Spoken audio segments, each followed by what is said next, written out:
दोस्तों नमस्कार। वृश्चिक राशि वाले मेरे मित्रों, आप सभी का ज्योतिष के इस बेहद ही खास और आपकी जिंदगी में चमत्कारी बदलाव लेकर आने वाले कार्यक्रम में बहुत बहुत स्वागत है। हृदय से अभिनंदन है।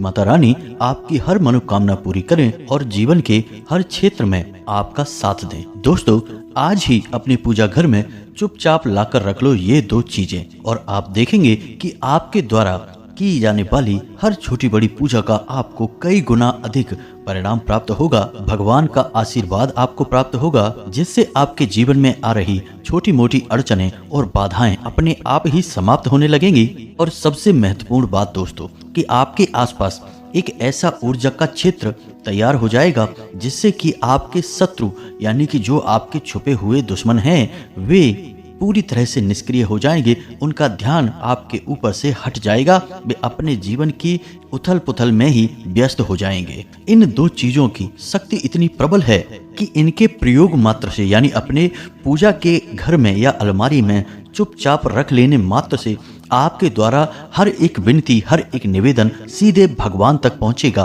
और यह क्रिया भगवान को भी विवश कर देगी कि वे आपकी हर एक बात को सुने और आपकी हर एक मनोकामना को पूरी करें। लेकिन हम यहाँ पर आपको बता दें दोस्तों, कि आप जितना सकारात्मक रहेंगे यानी कि अच्छी अच्छी बातें सोचेंगे, अपने मन के भाव स्वच्छ रखेंगे, शुद्ध रखेंगे, उतना ही जल्दी आपकी मनोकामना फलित होगी, उतनी ही जल्दी इन चीजों का प्रभाव आपके जीवन में दिखाई देना शुरू हो जाएगा।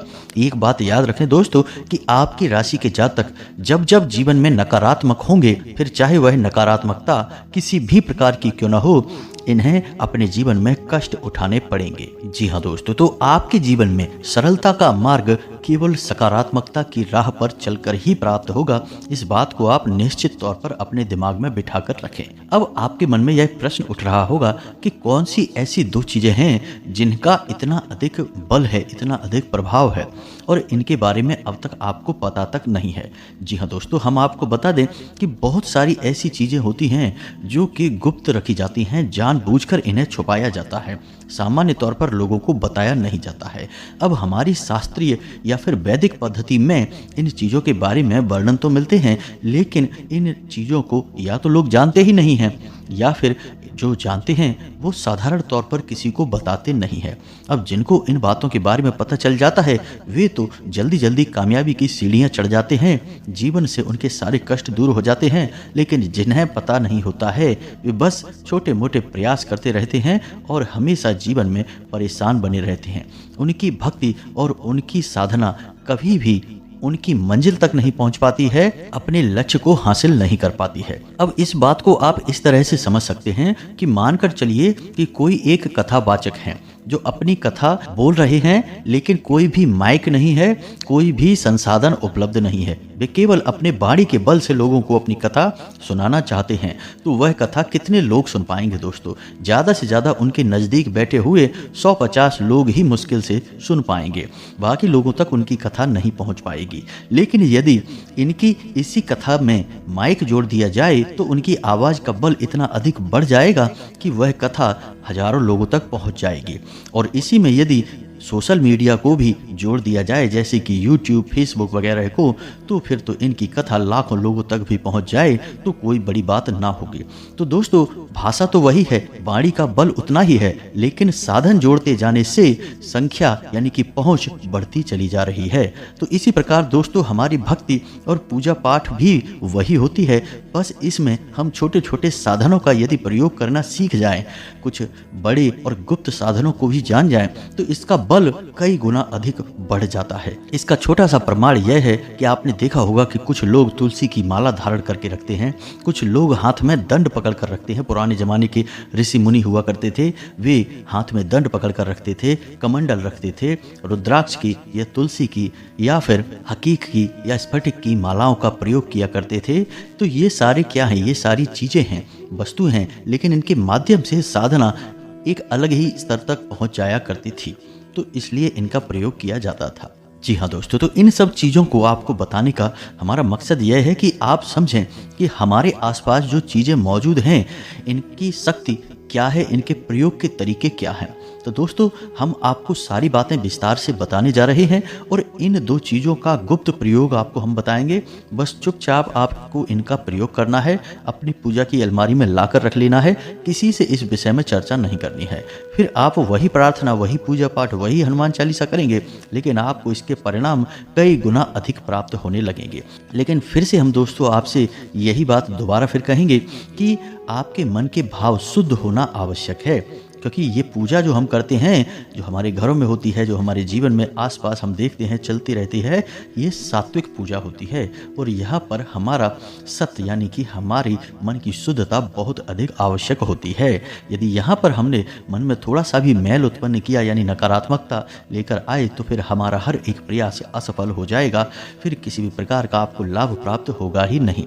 तो यह आप अपने दिमाग में बात पूरी तरह से बैठा कर रखें। तो चलिए दोस्तों आज के इस महत्वपूर्ण वीडियो को प्रारंभ करते हैं, लेकिन इससे पहले आपसे एक निवेदन है कि पूरे भाव के साथ माता रानी को याद करें और कमेंट में जय माँ भद्रकाली कृपा करो अवश्य लिखें। 1 बार नहीं 3 बार लिखें। माता रानी आपकी पुकार को अवश्य ही सुन लेगी। साथ ही साथ दोस्तों हम आपको बता दें कि जिन लोगों ने अपना नाम और स्थान कमेंट बॉक्स में लिखकर भेजा था, उनके नाम से हमने शनिवार के हवन में आहुतियां करवा दी हैं। अब बहुत ही जल्द उन्हें जीवन में शुभ समाचार मिलने प्रारंभ हो जाएंगे और जीवन की आ रही अड़चनों से उन्हें मुक्ति निश्चित तौर पर प्राप्त होगी। हमें माता रानी पर पूरा विश्वास है और यह सब क्रियाएं जो हम कर रहे हैं, ये सब माता रानी के आदेश से ही की जा रही हैं, उन्हीं की प्रेरणा है। इसी के साथ साथ दोस्तों आपसे एक निवेदन और है कि यदि आप चैनल पर पहली बार आए हैं तो सब्सक्राइब करके बगल में जो घंटी का निशान है उसे अवश्य दबा दें। इससे आप हमारा बहुत अधिक मनोबल बढ़ाएंगे और यह बिल्कुल ही फ्री है। आप हमारे परिवार के सदस्य बन जाएंगे और हम माता से कामना करेंगे कि आपके ऊपर उनकी विशेष कृपा हो। तो चलिए जल्दी से चैनल को सब्सक्राइब करिए, फिर आगे बढ़ते हैं। दोस्तों आपने एक कहावत तो अक्सर सुनी होगी कि जब इंसान का बुरा समय आता है तो फिर उसके जीवन में सब कुछ बुरा ही होने लगता है, हर तरफ से बुराई ही उसके हाथ लगती है। और ठीक इसका उल्टा भी होता है कि जब इंसान का अच्छा समय आता है, या यूं कहते हैं कि भाग्य उसका साथ देता है, तो फिर वह यदि मिट्टी को भी हाथ लगाए तो वह भी सोना बन जाता है। यानी कि वो फिर कुछ भी कार्य करेगा उसे उसमें कामयाबी मिलेगी, किस्मत उसके साथ होगी, ईश्वर की शक्ति उसके साथ होगी, यानी हर तरफ से अच्छाई ही अच्छाई उसे मिलेगी। तो दोस्तों कभी आपने विचार किया है कि ऐसा क्यों होता है? क्योंकि यदि ग्रहों की दशा चल रही है तो फिर थोड़ा बहुत ही कष्ट होगा, लेकिन हमारे पितृ पूर्वज फिर कहाँ चले जाएंगे? वो भी तो हमारी मदद के लिए तैयार हैं। और यदि पितृदोष लगा है तो फिर ग्रहों के जो शुभ परिणाम हैं वे भी तो प्राप्त होने चाहिए, यानी कुछ अच्छाई और कुछ बुराई का मेल हमें मिलना चाहिए। लेकिन ऐसा तो हमें दिखाई नहीं देता। जब बुराई जीवन में आती है तो फिर चारों तरफ से बुराई ही बुराई हासिल होती है, एक वातावरण ही नकारात्मक तैयार हो जाता है। फिर ग्रहों का शुभ परिणाम, पितृ पूर्वजों का आशीर्वाद, कुल देवी की कृपा और हम जिनकी पूजा करते हैं हमारे आराध्य देवता की कृपा, इन सब का क्या? यानी कि सभी एक तरफ से बुरे नहीं हो सकते हैं या फिर सभी एक तरफ से अच्छे नहीं हो सकते हैं। कुछ परिस्थितियां अच्छी और कुछ परिस्थितियां बुरी, इनका मेल हो सकता है। तो दोस्तों अब आप ध्यान से समझिए, जो हम आपको बताने जा रहे हैं वह बहुत ही गहरी और वैदिक विचारधारा है। तो समझिए कि जब इंसान का बुरा वक्त आता है तो क्यों हर एक चीज उसके जीवन में बुरी हो जाती है, हर तरफ से बुराई हासिल होती है, फिर दैवी शक्तियां भी उसकी मदद नहीं कर पाती हैं, पूजा पाठ का भी उसे फल प्राप्त नहीं होता है। ऐसा क्यों होता है? तो दोस्तों ऐसा इसलिए होता है कि असल में जब इंसान का बुरा वक्त आता है तो उसके आचरण निम्न स्तर के हो जाते हैं। निम्न स्तरीय आचरण जैसे कि जुआ, शराब का सेवन आदि और अनेक प्रकार के व्यभिचार में वह लिप्त होने लगता है, रिश्वत लेने लगता है, गलत कार्य करने लगता है, कमीशनबाजी के काम धंधे शुरू कर देता है, लोगों से लूटपाट यानी कहा जाए कि जबरदस्ती से धन उगाही और वसूली जैसे कार्य, ब्याज का व्यापार जैसे कार्य शुरू कर देता है, यानी कि कई तरह की गलत और नकारात्मक गतिविधियां करना शुरू कर देता है। अब इससे नकारात्मकता एकत्रित होती रहती है। जी हाँ दोस्तों, जब धीरे धीरे यह नकारात्मक ऊर्जा बढ़ती जाती है तो एक समय ऐसा आता है कि यह पाप का घड़ा भर जाता है। जी हाँ दोस्तों, आपने सुना ही होगा कि पाप का घड़ा अब फूटने वाला है। यानी कि यह नकारात्मकता जब अत्यधिक मात्रा में बढ़ जाती है तो फिर यह इंसान को चारों तरफ से घेर लेती है, और जब यह नकारात्मकता चारों तरफ से इंसान को घेरती है तो फिर यह एक आवरण बन जाता है, यानी एक खोल जैसा बन जाता है जिसके अंदर इंसान कैद रहता है। अब यह ऊर्जा उसे दिखाई अवश्य नहीं देती है, क्योंकि ऊर्जाएं कभी दिखती नहीं हैं, ऊर्जाएं महसूस करने की चीज होती है। तो अब आप समझिए कि जब आपके आसपास नकारात्मक ऊर्जा का वातावरण तैयार हो चुका है तो वह कैसी ऊर्जाओं को आकर्षित करेगा। नकारात्मक ऊर्जा तो नकारात्मक ऊर्जा को ही आकर्षित करेगी और सकारात्मक ऊर्जा सकारात्मक ऊर्जा को ही आकर्षित करेगी। लेकिन आपके आसपास तो आपके कर्मों के आधार पर नकारात्मक ऊर्जा का वातावरण तैयार हो चुका है। तो अब आपको ना तो देवी देवताओं की पूजा पाठ का फल प्राप्त होगा, न कुल देवी या देवता का आपको आशीर्वाद प्राप्त होगा, ना ही पितृ देवता आपकी मदद कर पाएंगे और ना ही आपके आराध्य ही आपकी मदद कर पाएंगे। कोई भी आपकी मदद नहीं कर पाएगा। फिर चारों तरफ से आपका बुरा वक्त शुरू हो जाएगा। तो अब ऐसे में इंसान क्या करे दोस्तों, क्योंकि बहुत सारे जातक अपने जीवन में इस प्रकार का समय देख रहे हैं या फिर थोड़ा बहुत यह अनुभव तो अवश्य कर रहे हैं कि कहीं ना कहीं से कुछ ना कुछ बुराई जीवन में अवश्य आ रही है।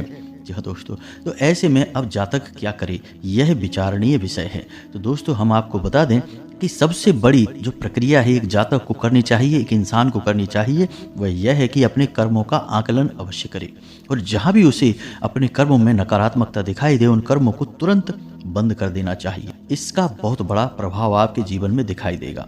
साथ ही साथ कुछ ऐसे अच्छे कर्म हैं जिन्हें भी चुपचाप करते रहना चाहिए, जैसे कि मछली को दाना डालना, चिड़ियों को दाना डालना, अंधों को और भिखारियों को भोजन कराना, साथ ही साथ गुप्त रूप से अन्न और धन का दान करते रहना। अब समस्या यह है कि लोग इसमें भी प्रचार करना शुरू कर देते हैं, दान करते हैं 100 रुपये और दुनिया भर में गा गा कर बता देते हैं। जैसे ही आपने अपने दान का बखान शुरू किया वैसे ही दान का पूरा महत्व समाप्त हो जाता है। फिर दान करने के बाद भी आपको उसका पुण्य, उसका फल, सकारात्मक ऊर्जा प्राप्त नहीं होगी।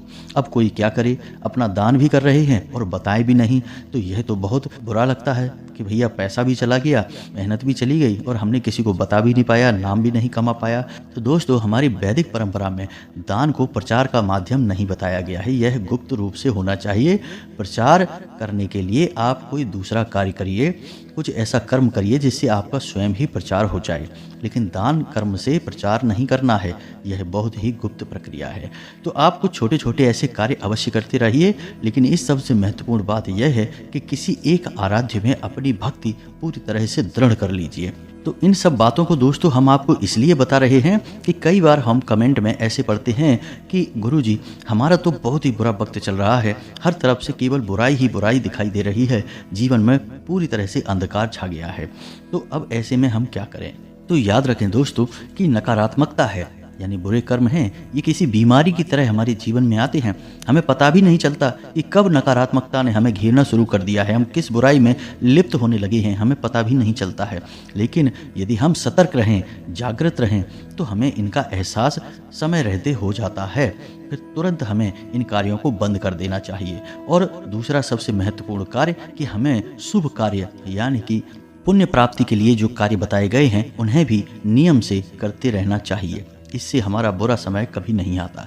दोस्तों शास्त्रों में एक बहुत ही मशहूर कहावत है कि आप इस दुनिया में यानी अपने जीवन में जो कुछ चाहते हैं उसे देना शुरू कर दीजिए, फिर भगवान आपको वह देना शुरू कर देंगे। मान के चलिए कि आप दुनिया से प्रेम चाहते हैं कि आपको सब लोग प्रेम करें, तो आप सबको प्रेम देना शुरू करिए, फिर आप देखिए कि बदले में आपको कितना प्रेम मिलता है।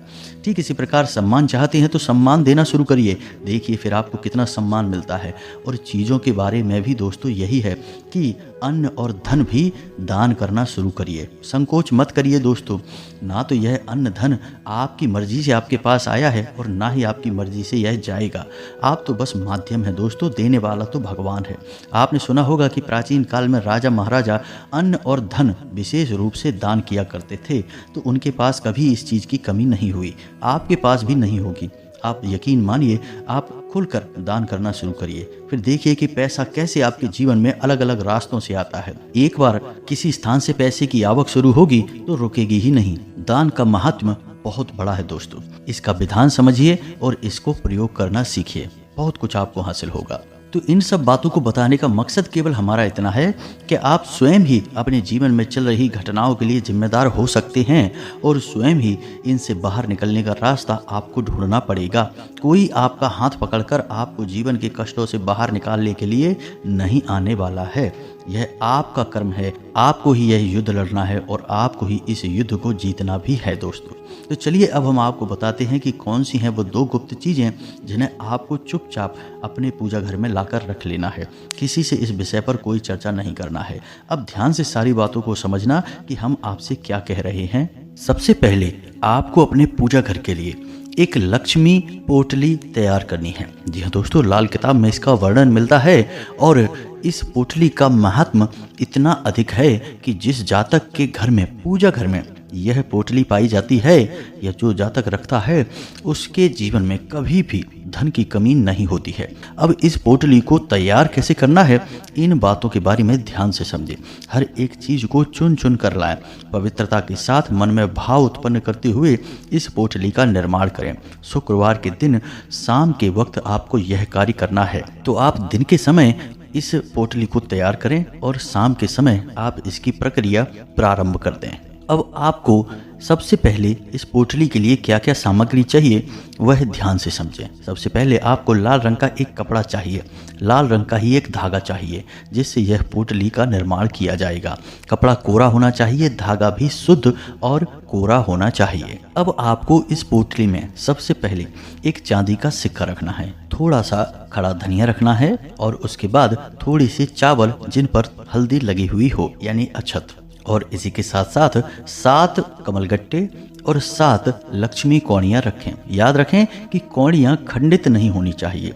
जरा भी खंडित कौड़ी आपने यहाँ रख दी तो इसका उल्टा प्रभाव हो जाएगा। इसी प्रकार कमलगट्टों को भी देखें कि उनमें कोई छेद ना हो, किसी प्रकार से वो खंडित ना हो। अब इसी के साथ साथ आपको थोड़ा सा केसर लेना है, 1 चुटकी केसर लेना है और उसे भी इस पोटली में आपको रख देना है। अब जिस कपड़े में आप इस पोटली को बनाने जा रहे हैं उस कपड़े पर आपको 3 बार 6 लिख देना है, यानी 666। हिंदी में लिखें चाहे इंग्लिश में लिखें, कोई दिक्कत नहीं है। 3 बार आपको 6 लिख देना है। 6 का जो अंक है यह माता लक्ष्मी को समर्पित होता है। तो 3 बार 6 लिखने के बाद आपको यह सामग्री इस पोटली में रखकर इसे लाल धागे से बांध लेना है। अब इस उपाय के बारे में आपको किसी से चर्चा नहीं करनी है। कोशिश यह करना है कि आप जब अपने पूजा घर में बैठकर इस सामग्री को तैयार करें तो कोई आपको देख ना पाए। जी हाँ दोस्तों, अब आपको शुक्रवार के दिन शाम के समय यानी कि शाम को 7-8 बजे के आसपास गाय के घी का एक दीपक जलाना है और माता रानी के चरणों में लाल पुष्प, लाल प्रसाद और यह पोटली अर्पित कर देनी है। और माता रानी से ऐसी कामना करनी है कि हे माँ, हमारे जीवन में जो भी कष्ट हैं उन्हें आप हर लें और हमारे जीवन में भरपूर धन संपदा दें ताकि हम अपने जीवन में हर एक समस्या का सामना कर सकें और आपकी कृपा से एक शुभ और मंगलदायी जीवन जिएं।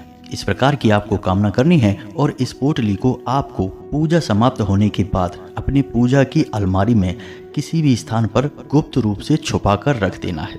जी हाँ दोस्तों, अब कुछ बातों का आपको ख्याल रखना है कि आप जहाँ पर इस पोटली को रख रहे हैं वहाँ पर भगवान भोलेनाथ का ना तो फोटो होना चाहिए, ना ही कोई शिवलिंग होना चाहिए। मतलब कहने का यह है कि आप इसे माता लक्ष्मी की फोटो के नीचे या कहीं भी आसपास किसी कपड़े के नीचे छुपाकर किसी भी प्रकार से रख सकते हैं। बस एक बार आपको यह कार्य करना है, बार बार इसे करने की आवश्यकता नहीं है।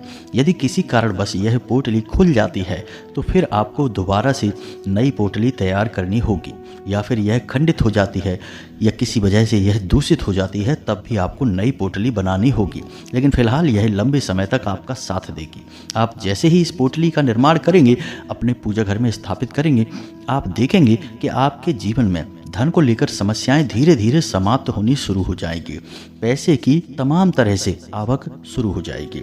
यदि रुपए पैसे को लेकर कोई कार्य आपका बाधित हो रहा था, यानी कि परेशानियां आ रही थी, पैसा कहीं अटक रहा था, समय पर पैसा मिल नहीं पा रहा था, तो वह समस्याएं दूर हो जाएंगी। इसी के साथ साथ दोस्तों, आपको एक और चीज है जिसका प्रयोग अपने पूजा घर में विशेष तौर से करना चाहिए। पूजा घर के स्थान पर यदि आप इसका प्रयोग तुलसी माता के पास करेंगे तो बहुत अधिक आपको लाभ प्राप्त होंगे।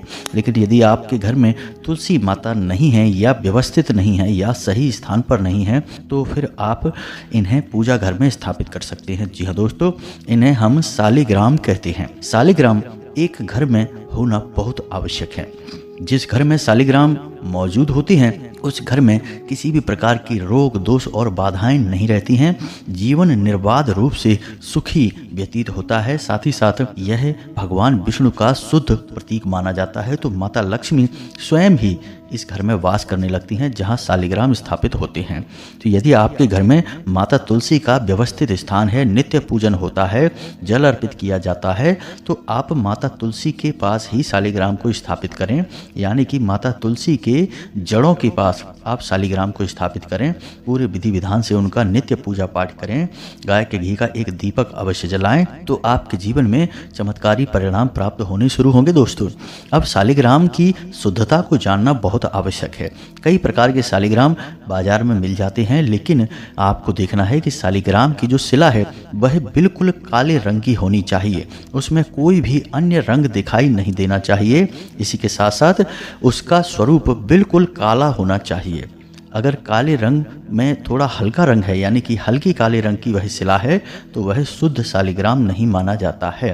तो आपको देखना है, उसका परीक्षण करना है, तभी उसे अपने घर में लेकर आना है। बिल्कुल शुद्ध और काले रंग की शालिग्राम की शिला आपको लेकर आनी है और उसे भगवान विष्णु का प्रतीक मानकर उसका पूजन करके उसे अपने तुलसी घर में या अपने पूजा घर में स्थापित करें। जी हाँ दोस्तों, और इस शिला को स्थापित करने का सर्वोत्तम दिन है गुरुवार। जी हाँ दोस्तों, तो यह कार्य आप गुरुवार के दिन कर सकते हैं।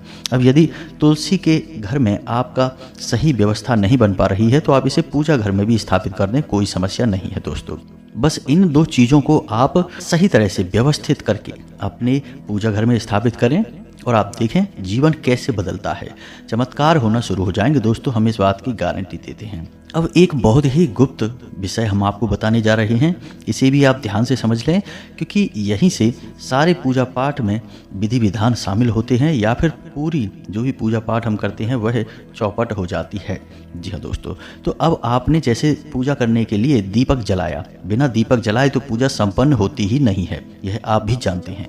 तो आपने दीपक जलाया और दीपक जलाने के बाद आपने अपनी पूजा पाठ प्रारंभ कर दी। लेकिन क्या आपको यह पता है कि जो दीपक आपने जलाया है वह शुद्ध सकारात्मक ऊर्जा का प्रतीक बना, यानी भगवान के द्वारा वह दीपक स्वीकार किया गया या नहीं किया गया? क्योंकि दोस्तों, मंत्र के उच्चारण के द्वारा यदि वह दीपक शुद्ध नहीं किया जाएगा, भगवान को समर्पित नहीं किया जाएगा, तब तक वह जागृत नहीं होगा। अब ऐसे तो हम खाना बनाने के लिए भी लौ जलाते हैं, तो क्या वह दीपक का स्वरूप बन जाएगा?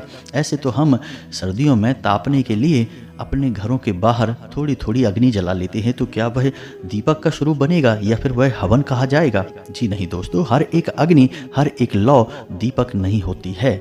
दीपक बनाने के लिए उस दीपक को जागृत करना पड़ता है। जी हाँ दोस्तों, तभी वह दीपक देवी देवता स्वीकार करते हैं, अन्यथा उसे जलाने या ना जलाने का कोई महत्व नहीं है। तो अब आप ध्यान से समझिए कि दीपक को जलाने का कौन सा मंत्र होता है।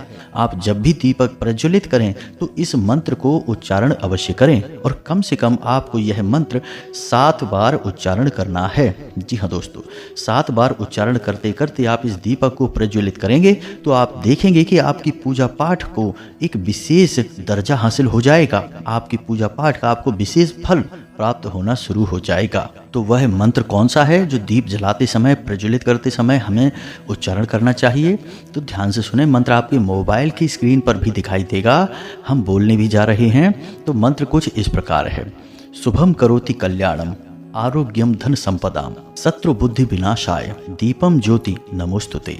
जी हाँ दोस्तों, इस मंत्र का आपको उच्चारण करना है। मंत्र एक बार फिर से हम बोल रहे हैं, जरा ध्यान से सुने। शुभम करोति कल्याणम, आरोग्यम धन संपदाम, शत्रु बुद्धि विनाशाय, दीपम ज्योति नमोस्तुते। इस प्रकार आप यदि दीपक को प्रज्वलित करेंगे तो आपका दीपक पूरी तरह से शुद्ध हो जाएगा और देवी देवताओं के द्वारा स्वीकार भी किया जाएगा। तो उम्मीद है कि जो जानकारी हमने आपको दी है वह आपके निश्चित तौर पर काम आएगी, आपके जीवन को बदलने में एक महत्वपूर्ण भूमिका निभाएगी। यदि कोई प्रश्न आपके मन में उठता है तो आप निश्चित तौर पर पूछें, हम आपके प्रश्नों के जवाब देने की पूरी कोशिश करेंगे। कमेंट में पूरे भाव के साथ जय मां भद्रकाली कृपा करो एक बार नहीं 3 बार अवश्य लिखना। साथ ही साथ वीडियो अच्छा लगा हो तो इसे लाइक अवश्य करना और चैनल को सब्सक्राइब करके घंटी के निशान को भी अवश्य दबा देना। मिलते हैं अगले ज्ञानवर्धक वीडियो में, तब तक के लिए धन्यवाद। जय माता की।